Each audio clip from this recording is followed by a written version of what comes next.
Hi, minasan, konbanwa, Beans des. Hello everyone, this is Beans. 今日ですね、本日ですね、今日は意外な話題についてお話ししていきたいと思います。For today, what I would like to discuss with you is again another or a separate or different topic from our usual topics. This is a special lesson, minasan, and promise this is just a very fast lesson. This will be just less than 8 minutes. So I will now creating another special playlist for this, and I will be starting this with episode 1, and I'm calling this saga, or should I say playlist, as Daily Japanese or Nichijou no Nihongo or Daily Japanese. So I started with episode 1, Daiichi Hanashi. So first topic is indispensable words, tsuyou na tango. Okay, indispensable words. それでは皆さん早速始めていきましょう。Very well then, let's begin. So this might seem like a refresher, or this may seem like a basic topic for those who are following me, because in my usual Japanese lessons we are now on our intermediate level, but I just presented this for as a miscellaneous, or rather special lessons that discusses daily Japanese or everyday life. And we started with episode 1, or indispensable words. So these words should be the foundation, or should be the foundation of our knowledge with regards to Nihongo, Japanese language. So first is the pronoun I, watashi, and there are different levels of formality level. So I think the very formal word for I, it could be watashi or watakushi, but watakushi is rather for usually male and in written form. And we have this should I say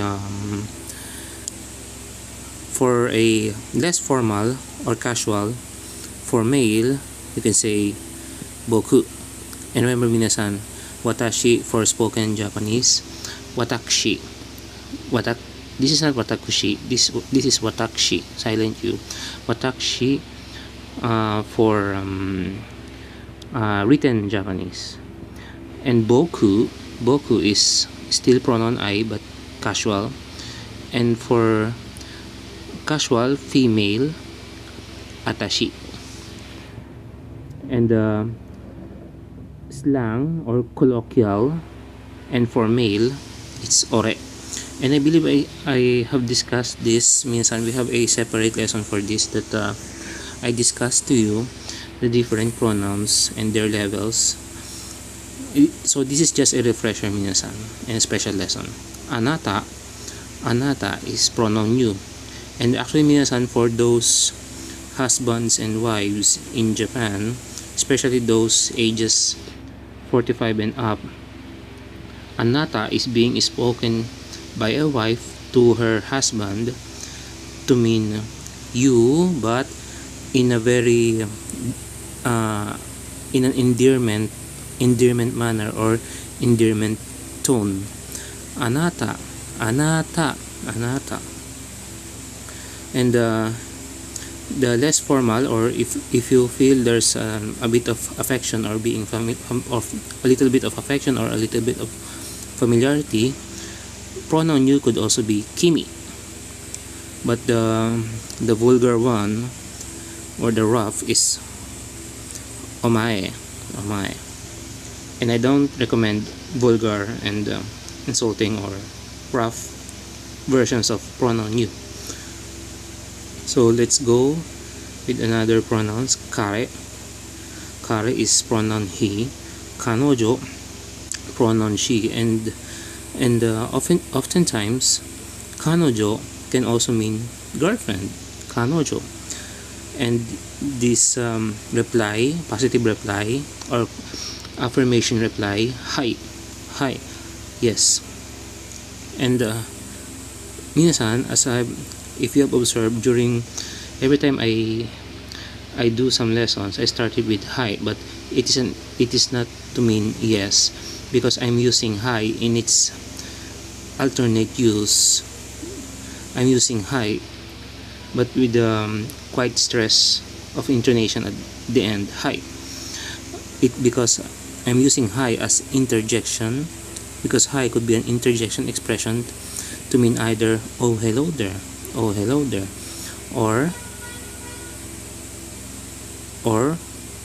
when doubled like hi hi hi hi, it's quite prolonged. Hi hi, it means yes yes, I got it, or roger that, I got it. Hi hi. Or could be there you go. Let's say you're a servant in a restaurant, and you're now you saw your customers waiting, and now you're ready to serve their donburi or ramen, and you will say hi hi, there you go, you will now serve. The intonation for hi hi is a bit prolonged compared to hi. So this is hi hi. Intonation is level tone but prolonged. And iye, a negative reply, no. Dozo, a very polite full way of speaking. Dozo means please. Arigato, thank you. Arigato gozaimasu is thank you very much. But how will you reply you're welcome? Do itashimashite, you're welcome. Or you could say iie. How, let's say someone asked if you could accept some, let's say a certain kind of offer, or let's say offered you a drink, but you don't drink alcoholic drinks, and you could say iie kekkou desu. Iie kekkou desu means no thank you. Let's say someone offered you a beer or a wine, but you don't drink alcoholic drinks. So you could say iie kekkou desu, no thank you. And sumimasen is excuse me, or pardon me, or I'm sorry.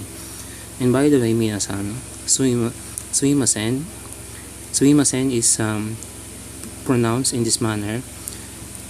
You pronounce at the mi part, you make it very fast. Sumimasen. And actually, minasan, if you want to sound like a native Japanese, you don't actually say sumimasen. The less formal way of sumimasen is suimasen.